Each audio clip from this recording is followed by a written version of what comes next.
जय हिंद दोस्तों। Satpura civil service online में आपका बहुत बहुत स्वागत है। आज विजन आईएएस की मैगजीन को हम कवर करेंगे और आपको बता दें कि ये सितंबर माह की मैगजीन है। पिछली वीडियो में हमने इसका फर्स्ट टॉपिक जो राज्य व्यवस्था है, पॉलिटी एंड गवर्नेंस का फर्स्ट टॉपिक कवर कर लिया था, क्रिमिनल प्रोसीजर रूल्स 2022 को। आज हम करेंगे कारागार सुधार पर चर्चा करेंगे, प्रिजन रिफॉर्म पर। ठीक है, बढ़ते हैं आगे कि सबसे पहले दोस्तों हम आपको ये बता दें कारागार सुधार जो है ये चर्चा में क्यों है, सुर्खियों में क्यों है। तो आपको बता दें कि हाल ही में कारागार सांख्यिकी रिपोर्ट 2021 को जारी किया गया है। इसको कौन जारी करता है, इस रिपोर्ट के बारे में देख लेते हैं, है ना। इसको वार्षिक रूप से जो राष्ट्रीय अपराध रिकॉर्ड ब्यूरो इसे हर साल जारी करता है ना। और इस रिपोर्ट में विभिन्न प्रकार के आंकड़े दिए जाते हैं, है ना, बताया जाती है इस रिपोर्ट में। जैसे कारागार की संख्या बताई जाती है, उसकी क्षमता के बारे में बताया जाता है, कारागार के अधिकारियों की संख्या के बारे में बताया जाता है ना। प्रशिक्षण और कारागार का बजट और व्यय के बारे में सभी जानकारी इसमें दी जाती है। आगे चर्चा करने से पहले हम एनसीआरबी के बारे में जान लेते हैं, क्योंकि यह रिपोर्ट एनसीआरबी जारी करता है, इसलिए एनसीआरबी इम्पोर्टेंट है। ठीक है, तो एनसीआरबी की स्थापना दोस्तों गृह मंत्रालय के अधीन 1986 में की गई थी, है ना।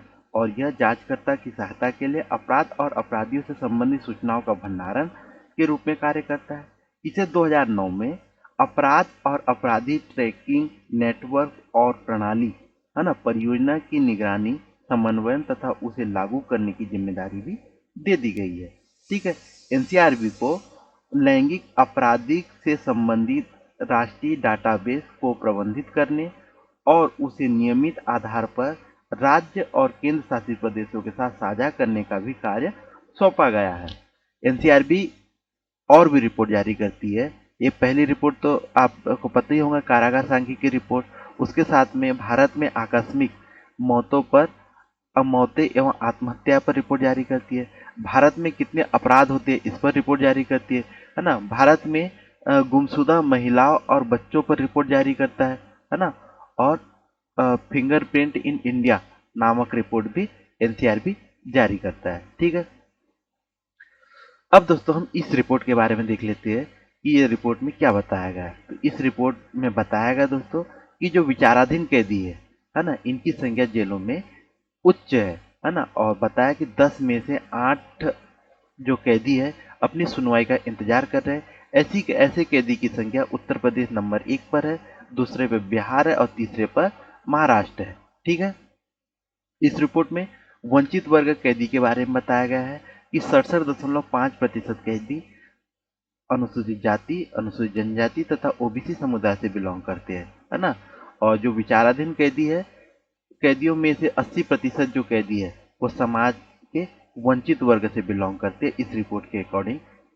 ठीक है, अगली बात, इस रिपोर्ट में कर्मचारी की कमी के बारे में बताया गया है कि 31 दिसंबर 2021 को टोटल कारागार के कर्मचारियों की स्वीकृत संख्या थी, है ना। स्वीकृत संख्या कि इतने कर्मचारी होने चाहिए, ये स्वीकृत संख्या थी, है ना, 89,479, है ना। जबकि वास्तविक संख्या 64,449 थी, है ना। ऐसा इसलिए क्योंकि जो जो रिक्त पद है इनकी नियुक्ति नहीं की गई थी। ठीक है, अगली बात, जो बजट है ना, बजट एवं बुनियादी ढांचा पर भी बात की गई है कि इसमें बताया कि 2021-22 की तुलना सॉरी 20-21 की तुलना में 2021-22 में जो बजट में 13% की वृद्धि की गई है ना। जो कारागार के बुनियादी ढांचे में सुधार के लिए कई उपाय किए गए हैं, है ना। इसमें कारागार का निर्माण, कारागार का नवीनीकरण, कर्मचारी आवास का निर्माण, सीसीटीवी कैमरा लगाना आदि शामिल है। ठीक है, जो अगली बात बताई गई इस रिपोर्ट में कारागार के बारे में हम देख लेते हैं कि आप जानते होंगे दोस्तों कि कारागार जो है ये राज्य सूची का विषय है, इसलिए इसका प्रशासन, प्रबंधन और ये सब कौन करता है, राज्य सरकार का उत्तरदायित्व है। ठीक है, और कारागार अधिनियम 1894 और जो संबंधित जो राज्य है उसकी जो कारागार नियमावली द्वारा संचालित या शासित किया जाता है ना। गृह मंत्रालय, जो केंद्रीय गृह मंत्रालय है, समय समय पर कैदियों से संबंधित विविध समस्याओं, राज्यों एवं केंद्र शासित प्रदेशों को नियमित मार्गदर्शन तथा सलाह भी प्रदान करता है। कारागार के, है ना, आगे हम देखते हैं कि जो आपराधिक न्याय प्रणाली के 6 स्तंभ होते हैं। हम पहले इसको जान लेते हैं, फिर आगे चर्चा करते हैं, है ना। कौन से स्तंभ होते हैं? कानूनी ढांचा, जिसके अंतर्गत संसद आती है, राज्य विधानसभाएं आती है, अंतर्राष्ट्रीय संधियां और प्रत्यर्पण कानून वगैरह सब कानूनी ढांचा के अंतर्गत आता है, ठीक है। संसद आईपीसी सीआरपीसी का निर्माण करती है, ठीक है। दूसरी बात, जो इसे लागू करने वाली जो संस्थाएं है, वो भी जो आपराधिक न्याय प्रणाली है उसका एक स्तंभ है ना। जैसे कि संघीय में पुलिस, संघीय पुलिस और राज्य पुलिस बल। संघीय पुलिस मतलब सीबीआई, ठीक है।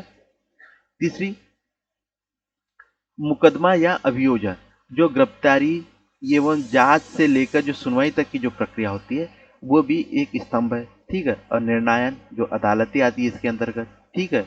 और सुधार गृह, सुधार गृह के अंतर्गत आते हैं वयस्कों के लिए जेल होता है, और जो नाबालिग है उनके लिए किशोर न्याय बोर्ड, है ना, ठीक है। अब हम आगे चर्चा करते हैं। ये आपको समझ में आ गया है? ये आपराधिक न्याय प्रणाली के स्तंभ के बारे में बोले तो आपने इन बातों को लिख देना, है ना। अब हम देखते हैं कारागार के कुशल प्रशासन की आवश्यकता है ना। जो कारागार आपराधिक न्याय प्रणाली का एक अभिन्न अंग है ना। जो कारागार आपराधिक न्याय प्रणाली अपराधों की रोकथाम, जांच, मुकदमा चलाने, दंड और सुधार से संबंधित है ना। जो कारागार सुधार गृहों के रूप में कार्य करता है ना। आप ये बात अंडरलाइन कर लो कि जो कारागार हो वो सुधार गृह के रूप में कार्य करता है। ऐसा इसलिए है क्योंकि वर्तमान में कारागार प्रशासन दंडात्मक दृष्टिकोण की बजाय अपराधियों के सुधार और पुनर्वास का दृष्टिकोण अपना रहा है ना। जो दृष्टिकोण में यह बदलाव समय के साथ अपने आप विकसित हुआ है ना। कैदियों के रिहा होने के बाद उन्हें समाज के साथ पुनः एकीकृत करना आवश्यक है, ताकि वे अर्थव्यवस्था में अपना योगदान दे सके, ठीक है। आगे हम देखते हैं कारागार प्रशासन संबंधी क्या क्या चुनौतियां हैं, इस पर चर्चा कर लेते हैं, है ना। तो सबसे पहली चुनौती तो ये क्षमता से अधिक कैदी है, जो हम पिछले वीडियो में चर्चा कर चुके हैं, है ना। इसमें ताकि जो क्षमता से अधिक कैदी है ना, तो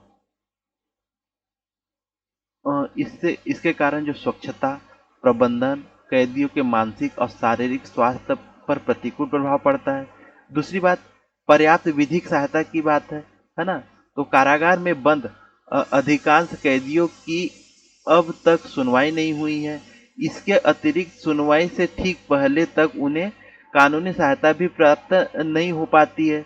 यह स्थिति गरीब एवं वंचित वर्गों का कानूनी पक्ष के संदर्भ में भारतीय न्याय प्रणाली के मूल्य को अत्यधिक कम कर देती है ना।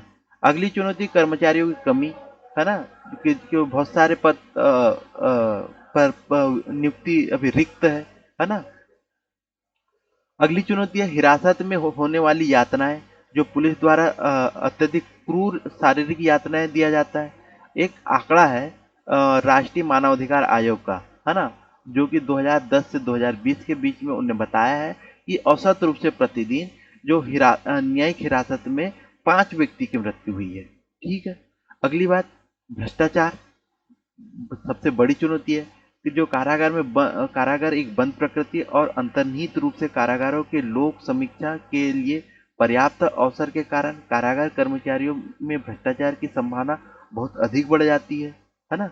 रिश्वत के बदले कारागार के भीतर मोबाइल फोन, ड्रग, हथियार पहुंचाने जैसी गतिविधियां राष्ट्रीय सुरक्षा के लिए भी खतरा पैदा हो सकती है ना। और सबसे बड़ी चुनौती ये है कि जो महिलाएं होते हैं, महिलाओं की सुविधता, है ना। अधिकांश महिला क्या होती है, निरक्षर होती है, जिन्हें क्या होता है कि जो मामूली से अपराध है उसके लिए गिरफ्तार कर लिया जाता है ना। उन्हें प्रक्रिया के बारे में भी जानकारी नहीं होती है। वे हिरासत में लैंगिक शोषण के प्रति भी विशेष रूप से सुविधित नहीं हो पाती है, ठीक है। अब दोस्तों आगे देखते हैं कि जेल प्रशासन में सुधार के लिए कई पहले की गई है, उसके अंतर्गत क्या क्या है। तो हमने पिछले वीडियो में डिस्कस किया था कि दंड प्रक्रिया पहचान अधिनियम 2022 के बारे में चर्चा की थी, ठीक है। और इसके अंतर्गत क्या होता है, जो अपराधी है उनके जैविक नमूने लेने का अधिकार पुलिस को दे दिया गया है। दूसरा, फास्ट ट्रैक कोर्ट का निर्माण किया गया है ना। जो गंभीर अपराध है जैसे बलात्कार है, बाल लैंगिक है ना, इसके लिए फास्ट ट्रैक कोर्ट की स्थापना की गई है ना। और न्यायिक प्रक्रियाओं को व्यवस्थित करने के लिए ई न्यायालय को बढ़ावा दिया है ना। और जेलों के आधुनिकीकरण की योजना चलाई गई है ना। और ई जेल परियोजना का भी निर्माण किया है, ठीक है। ये भी शुरुआत किया, निर्माण किया है। अब आगे की राय देखते हैं दोस्त, है ना।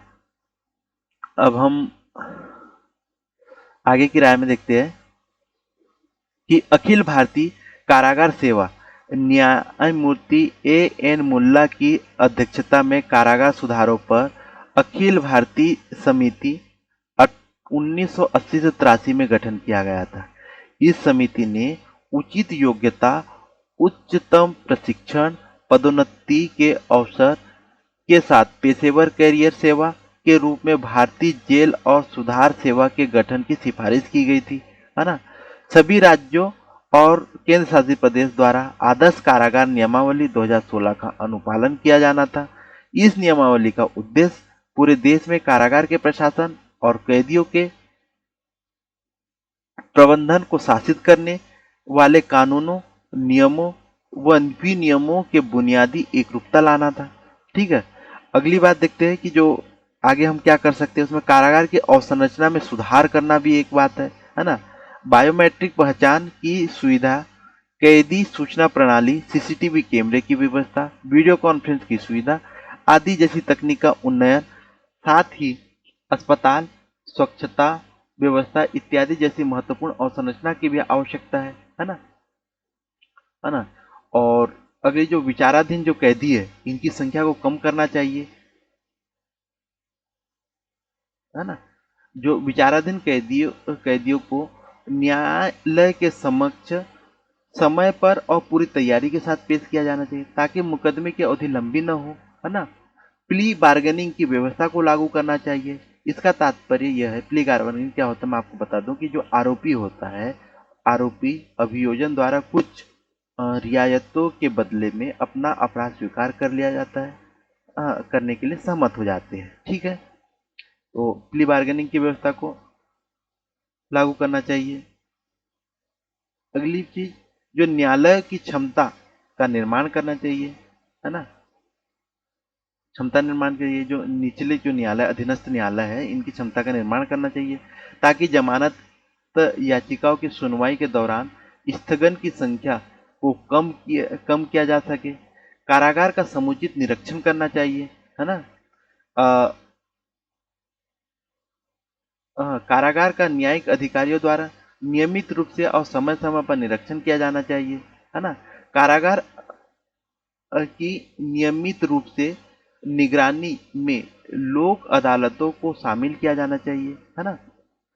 इससे क्या होगा कि कारागार प्रशासन में मौजूदा कमियों एवं समस्याओं की पहचान करने में मदद मिलेगी। अगली बात कि जांच पड़ताल के तरीके में सुधार करना चाहिए। वर्तमान में मामले की जांच पड़ताल करने के विभिन्न तरीके से यातना देने तक यातना देने के को भी एक उपकरण के रूप में प्रयोग किया जाता है ना। मानव अधिकार को प्राथमिकता देकर इसमें बदलाव किया जाना चाहिए। इसके लिए वर्ष 1987 में यातना के खिलाफ संयुक्त राष्ट्र कन्वेंशन का अनुसमर्थन किया जा सकता है ना। साथ ही सरकार के कानूनी सलाहकार निकायों द्वारा दिए गए यातना रोधी विधेयक के सुझाव को भी लागू किया जा सकता है, ठीक है। निष्कर्ष की बात करते दोस्तों, तो चूंकि जो क्या है, कारागार एक सुधार गृह भी है, इसलिए गिरफ्तार किए गए व्यक्ति या दोषी की मूलभूत गरिमा का समुचित सम्मान किया जाना चाहिए। यह समय की मांग है कि कैदियों की सुरक्षा से संबंधित उन प्रावधानों का सख्ती से पालन किया जाना जाए जिसका वर्णन कारागार नियमावली में है। इसके अतिरिक्त सुरक्षा उपायों की निगरानी के लिए सुसज्जित और प्रशिक्षित कारागार कर्मचारियों को भी नियुक्त किया जाना चाहिए। ठीक है दोस्तों, ये था आज का डिस्कशन। यदि यह वीडियो आपको पसंद आया तो प्लीज़ लाइक कीजिए, सब्सक्राइब कीजिए और अपने दोस्तों में शेयर कीजिए। धन्यवाद।